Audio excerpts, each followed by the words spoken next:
Canal adequado. Perfeito. E esse controle de ectoparasita, pulgas, carrapatos, deve ser feito para todos os animais, mesmo que eu moro num apartamento, que sai pouco para a rua?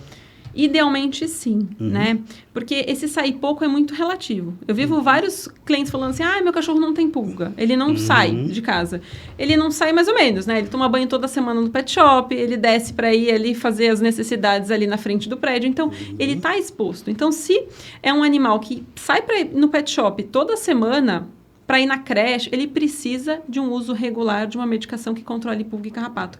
E lembrando que esses parasitas, eles transmitem outras doenças e doenças graves. Então, a doença do carrapato, por exemplo, pode levar o animal a virar óbito. Então, a gente tem que fazer prevenção.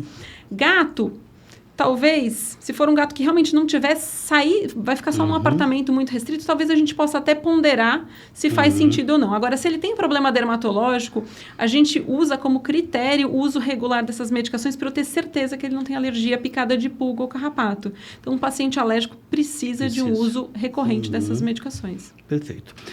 Professor, a gente sabe que existem algumas doenças que são endêmicas em algumas regiões, em alguns locais, né?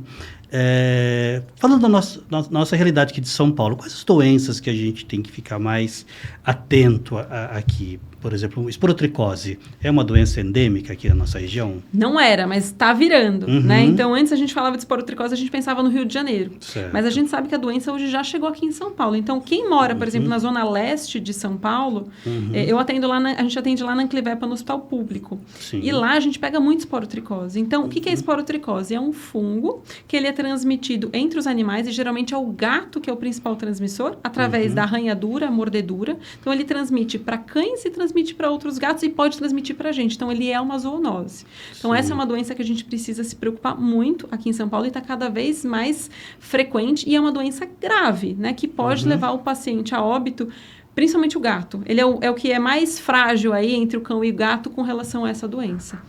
Outra doença que a gente tem que tomar cuidado, que ainda não é tão forte aqui em São Paulo, é a leishmaniose. Então, que está cada vez mais, a gente tem diagnosticado casos que antes eram animais que vinham de outras cidades, mas a gente já tem alguns casos aí de descrição de São Paulo mesmo. O que a leishmaniose é? É uma doença parasitária também que é transmitida por um mosquito. Então, o mosquito pica o animal, transmite a leishmania, e ele começa a ter várias doenças decorrentes, várias questões decorrentes da leishmaniose. Então, eles podem ficar anêmicos, eles têm uma caquexia importante, eles emagrecem, eles podem ter anemias graves, evoluir para doença renal. Então, é uma doença que a gente tem que rapidamente intervir para controlar, e também existe uma questão aí de leishmaniose em seres humanos. Então, esse animal, ele pode ser uma fonte de transmissão, se tiver um mosquito na região, para ser humano. Então, por isso que a gente tem que fazer, a gente, como veterinário, tem um papel muito importante nesse, como eu falei, nesse sistema único de saúde. Então, a gente, na maioria das vezes, diagnostica a zoonose, e a gente é que faz essa documentação junto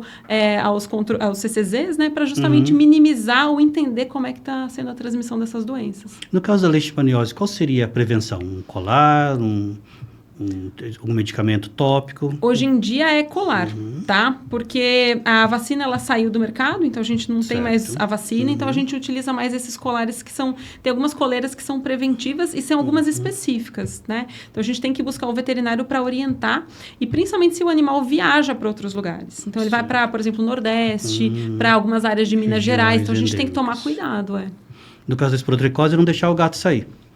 O ideal é que o gato fique dentro de casa. Então, se você tem um gato, evitar essa coisa dele ficar passeando nos telhados ali, porque ele pode realmente brigar com outro animal e pegar e a doença ser transmitida. Perfeito.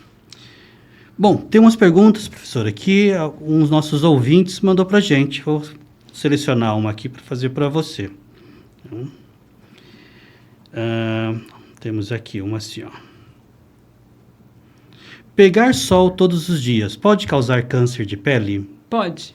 Né? Pode, principalmente se for um animal de pelagem branca. Então, cachorro ou gato de pelagem branca, evite tomar sol entre 10 da manhã e 5 horas da tarde. Então, tenta tomar nesses extremos. E, se necessário for, utilizar protetor solar também nessas áreas mais expostas, como o focinho. E orelha e região abdominal. Perfeito. Vermelhidão na pele, pode ser alergia? Pode ser alergia, pode ser sarna, pode ser bastante coisa. Por isso que a gente precisa investigar.